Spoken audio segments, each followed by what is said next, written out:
Hey guys, what is up? Inksmith back again. First of all, I want to say thank you for your response on my storytime video from yesterday. That was my first time trying that on this channel. Got a pretty decent response on that and even pretty good views. So let's continue today.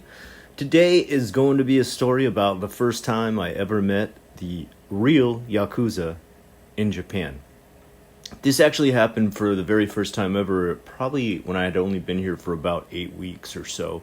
So I was still a very fresh greenhorn here in Japan. I didn't really understand the culture too well yet. I barely spoke any of the language.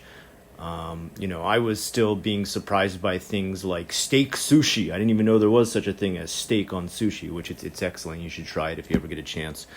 So I get here, and it's getting a little bit warmer because after I got here in February, 2 months in, spring starts to get going in Japan, and it locks in the heat pretty quick when you're in the city where I'm at because you got cars and buildings pumping out air conditioned units.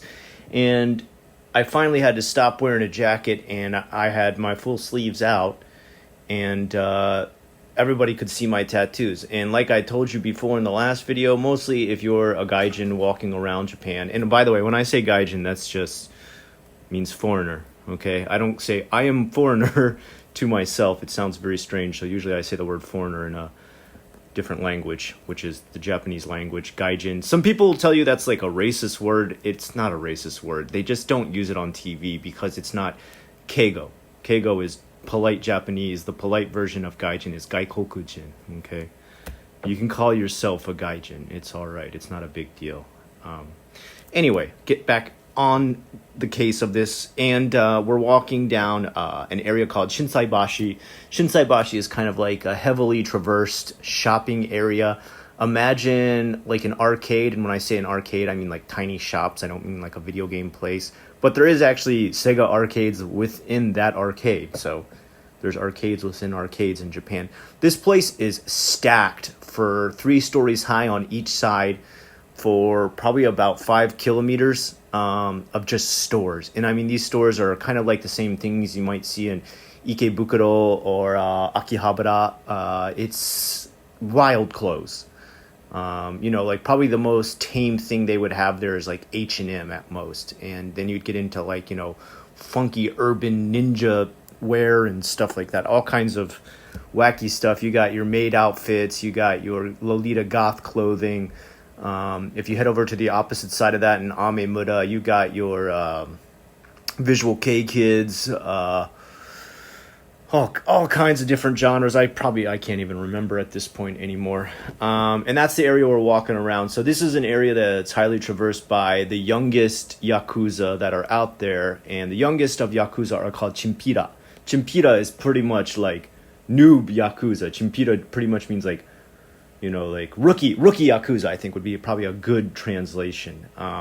They're the people who came over from Yankee Cruise. So the way you work yourself up in Japan through different gang ranks is you start out in what's called like Yankee Boys or like Bosuzoku, which are violence groups. They're violence gangs, and they pretty much ride those big-ass motorcycles you see, and they have those shop suits that have all their clan writing on it. It would be like Tokyo Revengers, okay? If you've ever seen that, that's what Bosuzoku look like, all right? That's a good sort of fantasy version of that. But they're usually the tough kids in class. They're the gangsters in class, and once they graduate from that, and when I say graduate, I mean they really kind of just get recruited. And yes, Yakuza go looking out for Chimpira to recruit from the Bosuzoku. And they're the first ranks, and this is kind of like more considered high class. Like they'll start to wear suits and stuff and start to get clan tattoos. And those tattoos they have a lot of meaning. It's not just random stuff. It actually is part of each clan. Like for example, in Osaka, the most well-known clan is the Yamaguchi Gumi, which has recently splintered into 10 different cells. So they've kind of become defunct in a sense, but we'll get into that later. But the Yamaguchi Gumi used to be the most popular clan out here, and they have their own set of Yamaguchi tattoos and family seals. Yeah, that's the other thing. I wanted to make sure I said family seals. Your family seal or your clan seal is something you actually use to get into like Yakuza-only areas. By the time I got to Japan, Yakuza were pretty much banned from a lot of places. It was also to the point where like you couldn't walk into any place with a tattoo. So they started to make like their own special places, like their own snack bars. And when I say snack bars are kind of like bars run by mamaya and mama-chans who talk up their guests and like let them flirt with girls. Some go as deep as getting into like the hostess territory where it's like a red light district prostitution. It goes all over the place. The lore goes deep with the Yakuza. If I sat here, I could do a whole video just explaining their many branches. But anyway, getting back onto the story, we run into a couple chimpira, and pretty much for the most part, I don't bother anyone. Like, whether you look totally regular or you look like a gangster or I'm just not the type of person who would walk up to you and start talking to you. I'm pretty introverted. But these guys who were a bunch of chimpira, I could tell like right away they've got like the very fancy suits on. And when I say fancy, I mean almost like they look like disco suits. They even have like sequins and stuff on it and stuff like that. And even though they're dressed nice, they're acting like a bunch of like rowdy teenagers. They're, giving each other noogies and punching each other in the arm and being boisterous. Even though they're supposed to look like they're on the job and working, they're drinking a chew high and a highball and a, Keaton beer on the street as they walk through this giant crowd. They don't care whose shoulders they hit, whose elbows they knock. And, just being a rowdy group. So, like, I steer clear. I'm not going to, like, try and start anything with anybody. Like, it's none of my business, right? But they come up to me and they're like, Oi! Oi! Gaikokujin! And actually, they probably would have said, like... they probably would have just called me Gaijin. I don't think they would have tried to use the polite form. And, I'm like, what's up? Like, I thought, oh, shit, did I piss these guys off? Like, I didn't want to, like, get into any trouble or, like, piss off, like, some sort of mob boss, or maybe one guy wants to show off for his friends. And he walks up to me and grabs my arm. And he grabs it, like, strong, like a big, strong grip on my arm. All him and his dudes are, like, about my same height. They're pretty built even for, most Japanese are way below even my shoulder. But these guys are as tall as me, bigger than me, and I think like, oh, now it's gonna go down. What am I gonna do? Like, I'm here by myself. I'm not about to like be the Karate Kid out here and take on 5 guys. This is real life. But all he does is like push my arm up, and like I think he's like trying to push me back, but I realize he's trying to push my sleeve up on my arm and see my full tattoo. Because some of it was already showing since I was wearing like kind of like I guess you would call it like a 3/4 sleeve on my shirt that I was wearing. So he pushed the rest up and saw that it went all the way to my shoulder and was like, "Oh, sugena!" And he doesn't pull his arms up to show me. He just reaches his arms back, like like as if he was Christ about to be crucified. His arms go back. And I think, like, what's he about to do? Fly? Like, what's this guy doing? Like, but his 2 other chimpira come over and they pull off his jacket and he's wearing a tank top so that he can show me his full sleeves, his body suit of a tattoo that has, the koi, and then the koi progresses all the way to a dragon on his back. So that's when like, they're like a full-fledged Yakuza. Like, they've been in it long term. The traveling koi, that's, Japanese for carp. The carp travels up the waterfall and then it lays its eggs and then it dies, right? But in Japanese fantasy or mythology, Shinto and Buddhist mythology, the tale is that there's a koi that's so strong that once it gets to the top of the waterfall, instead of dying and laying eggs, it matures into a dragon. And that's why if you ever look at the Japanese style dragon, you'll notice it has the same whiskers as the koi does. So a little bit of mythological lessons there for you. And that's also a symbol for someone being a full-fledged Yakuza. That means they've, gone from boyhood in the clan up to manhood in the clan. It shows a progression. So like I said, everything that they have tattooed on their body tells a story. There's probably way more that even I don't understand. But that I did, and I knew I was like, oh, okay, so I'm talking to like a high-up dude, so I better be polite. So he says, what's your name? Like, Namae wa nani? Not the polite way. You're like, Namae wa nan desu ka? He's like, Namae wa nani? And I'm just like, Scott Ackerman. And they're like, And I realized, oh wait, I said my first name first and my last name last. It's like really impolite. You say your last name first. In Japan, you always say your last name first. So I'm like, oh, simasen, Akama. And they're like, Akuma? And like, my name is Ackerman, right? My last name is Ackerman. But in katakana, there is no R, right? There is no like ER. There's a di-da-do-da-da, like there's that, but there's no right? So I always have to take that part out and just say Akaman. But in Japanese, demon is Akuma, right? It sounds almost the same, right? And if I don't pronounce that really hard, I just say, oh, Akuma. Like they're like, Akuma, suge, Akuma-chan. So that means like they've now dubbed me like, oh, he calls himself Little Mr. Demon? That's a sick gang name. This is one of our boys. Like, and I'm just like, no, wait, sorry, can I pronounce? They're like, come on, you're gonna get drinks with us. Like, they're dragging me along now, and I'm like, well, I'm not gonna like fight these guys if they're just gonna buy me drinks. I'm happy to drink with them. So we start drinking through the night. They're like telling me stories about funny things that happened to them. Where like one guy's like, yeah, back when I was in Bosozoku, I remember my clan and I drove these motorcycles under this bridge over and over again until we started doing races, and then the police came out and I hit them in the face with my tennis racket and all the police ran, and they laughed really hard. That was like a super funny story. I thought like, wow, violence is not so violent in Japan. You just hit police with a tennis racket. But I thought, okay, you know what, that's cool, that's a good story. So I laugh along with them because it is pretty funny. And they're like, this guy likes our story, he's cool. Yeah, I like Little Mr. Demon, let's take him along to the bosses. And I'm thinking, the bosses? What boss? Isn't this guy here the boss? And they're like, he's like, me, I'm not the boss, you need to meet the boss. So there's like levels of boss within the clans, and I'm not even going to know who I met. I know like the highest boss they just call a shacho, which just means president. I'm pretty sure this person was not like the shacho. I think he was the hancho, which hancho means like the group leader. So he's the leader of their group, but their group is under a multi-group clan leader named the shacho. So I hope I've explained that clearly. There's so much webbing and networking going on with this Yakuza stuff. So they take me to this place where I think it's gonna be like a I don't know what I'm imagining, a gangster's clubhouse, maybe from like Teenage Mutant Ninja Turtles Foot Clan, where I'm gonna like play arcade games and skateboard. I'm not really sure where I'm going, but I get there and it's like the really classical Japanese place. It's the tatami mat, which if you don't know what a tatami mat is, that's like the straw mats that you'd see like in a dojo or something like that. The shoji doors, which are the paper doors that you slide back and forth, you can literally punch holes in them with your finger if you're not careful. So, you got to step in, be polite, take off your shoes, bow at the front, say ojimashimasu when you come in.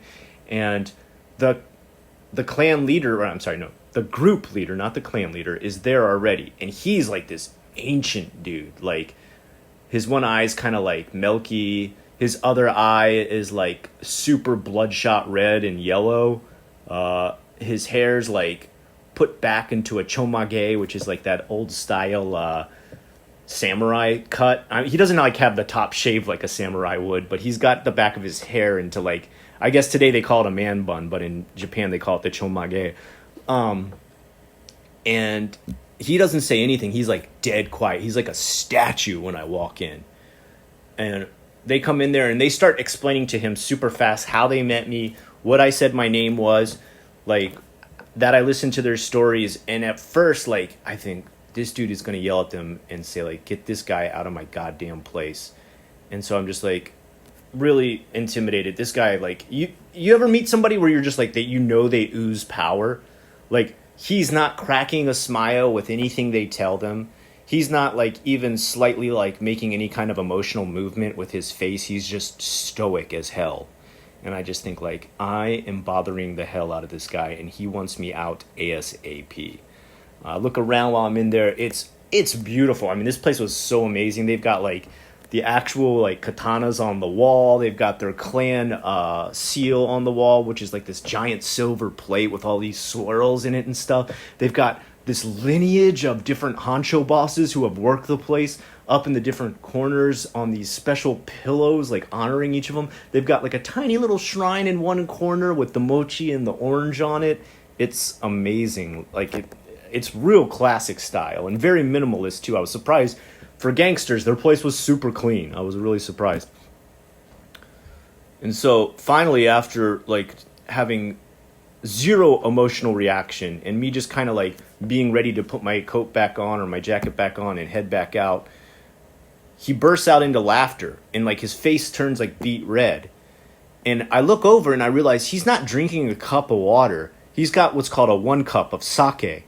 He's been drinking this whole time as they're telling him the story. And 1 cup is like knock you on your butt type of sake, man. I mean, you will get drunk fast if you're down in a cup of that. And this guy's already got like 3 empty jars and he's on his 4th one. So this dude's already been throwing them back. And I guess he just doesn't emotionally react until he's finally heard a whole story and approved of it. He approved. So he sits down and he says, all right, let's bring him over to the, I guess what you would call like the feast room. I don't know, the dining room. It's not like a dining room table like you would sit at your house with your parents and like, you know, talk about your day at school. It's the kind where you sit down. You'd have to kneel down, really. I mean, you kneel on the pillow. You got, you know, your back up against the wall if you can't kneel properly. And they bring you out all different types of stuff, such as, you know, maguro sushi, sashimi. What else would they serve during that time? A lot of tapas. All different types of stuff. I don't remember the exact things we had. Kaki, you know, a bunch of stuff. And I'm sitting there, I'm like, I guess I better just keep drinking just to stay comfortable so I don't, like, break this winning streak I've got going on, because I'm just, like, nervous as hell if I don't keep drinking. So that's what I do. They're laughing, they're telling more stories, then suddenly it goes dead silent because the honcho shouts something, and they're speaking so much and so fast now that I can barely understand what the hell they're talking about. And everyone goes dead quiet. And I think, oh shit, somebody did something that, like, really angered this guy. What did they do? What did they do? And, like, he points to something in a back room, and he says, go get it. We're going to do this tonight. And I'm like, what are they going to go do tonight? And I'm like, okay, maybe I should leave because I don't want to, like, go. If anything's going down, like, I don't want to be part of this. And the one smallest sort of chimpita of the group bows, opens up the shoji door, closes it, bows, and then leaves. And I think, like, what's he bringing back? So he comes back, and he opens the shoji door again, and he shows his boss that he's brought this, like, giant katana. And, like, so there's 2 katanas. Like, there's the katana, and then there's the dai katana, and I think there's actually even one bigger than that. You may have seen it in, like, Dark Souls, but no one really has that in their house. That's kind of like something you would see in a museum. And this is the bigger one. So he's got that, and he shows it to the honcho, and the honcho's like, yeah, that's the one I'm talking about. So he closes the door of the paper shoji door, closes it back up, and I hear them talking, and I hear, like, a shlink, you know, like metal coming out of metal. And I think, like, yo, is that dude okay? Like, I don't want to be here if someone's about to get killed. And then I hear one guy kind of laughing and the other guy being like, I don't know if you should do that. Like, he'd be like, oh, shinaide. それはやめて. Hontou ni? Like, so that's kind of like, no, what are you doing? Wait, are you sure you want to do this tonight? So then I start to hear a countdown in Japanese. And the only reason I know how a countdown goes at that point, because I'm still very new to the language, is I've heard people take pictures before and they say, Issei no de. And then they take the picture. 1, 2, 3, take a picture.